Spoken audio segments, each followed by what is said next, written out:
দেখুন বন্ধুরা, দেখুন আজকে আপনাদের দেখাবো মাটির পাতিল চালান দিয়ে চুরি হওয়া মাল উদ্ধার করা। দেখুন, দেখতে থাকুন। একটা পাতিল চালান দিল কবিরাজ। এই চালানটি দেখুন, হাড়ির পাতিলটি দেখুন চলতেই থাকছে শূন্যের উপর। আপনারা দেখতেই থাকুন। দেখুন কিভাবে শূন্যের উপরে চুরি হওয়া মালের দিকে আস্তে আস্তে এগিয়ে যাচ্ছে পাতিলটি। সত্যি অসাধারণ। আমি জীবনে প্রথম দেখলাম এইভাবে শূন্যের উপরে হাড়িটি উড়ে মালের কাছে পৌঁছাইতে। দেখুন চুরি হওয়া মাল উদ্ধার করবে এই কবিরাজটি আজকে। দেখুন কিভাবে চলে যাচ্ছে। দেখুন পাউডার ছিটাইতে যাচ্ছে। দেখুন আস্তে আস্তে যাচ্ছে। দেখুন দেখতেই থাকুন কিভাবে সে চুরি হওয়া মাল উদ্ধার করে। আপনারা সাথেই দেখতেই থাকুন। দেখুন পানির ভিতর দিয়েও কিন্তু চলে যাচ্ছে, একদম সোজাসুজি চুরি হওয়া মাল উদ্ধার করতে চলে যাচ্ছে।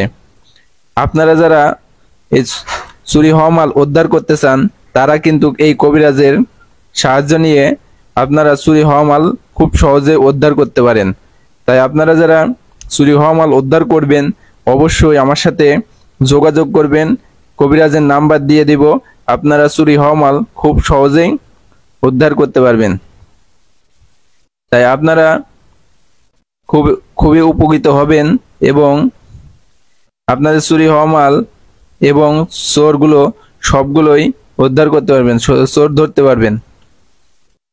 দেখতেই থাকুন, এখনো কিন্তু শূন্যের উপর থেকে চলতেই থাকছে কলসটি। আপনারা দেখতেই থাকুন। দেখুন প্রায় চলে আসলো। দেখুন ভিডিওটা সবাই সর্বোচ্চ পরিমাণ শেয়ার করে দিবেন। দেখুন চলে এসছে মনে হচ্ছে, মালামালের কাছে চলে এসছে মনে হচ্ছে। দেখুন দেখতেই থাকুন। দেখুন কিভাবে সঠিক জায়গায় পৌঁছাই গেছে। দেখুন কিভাবে পৌঁছাই গেল। দেখুন মনে হয় এই জায়গাটাই আছে।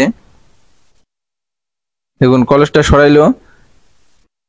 এখন দেখুন মালটা খুঁজছে। দেখুন ওই দেখেন, দেখেন পেয়ে গেছে। একটা ব্যাটারি চুরি হয়ে গেছিল, আর এই ব্যাটারিটা চুরি হওয়ার জন্য, চোর ধরার জন্য কবিরাজটাকে নিয়ে এসছে। কবিরাজটা কিন্তু উদ্ধার করে দিল। দেখুন আপনারা যারা চুরি হওয়া মাল উদ্ধার করতে চান তারা কিন্তু এই কবিরাজের সাথে যোগাযোগ করে অবশ্যই মালামালগুলো উদ্ধার করতে পারবেন। তাই যারা কবিরাজের নাম বাঁচান অবশ্যই আমার সাথে যোগাযোগ করতে পারেন। দেখুন কবিরাজের কাছে সবাই জিজ্ঞেস করছে যে চোরের নাম বলা যাবে কিনা, চোর কে।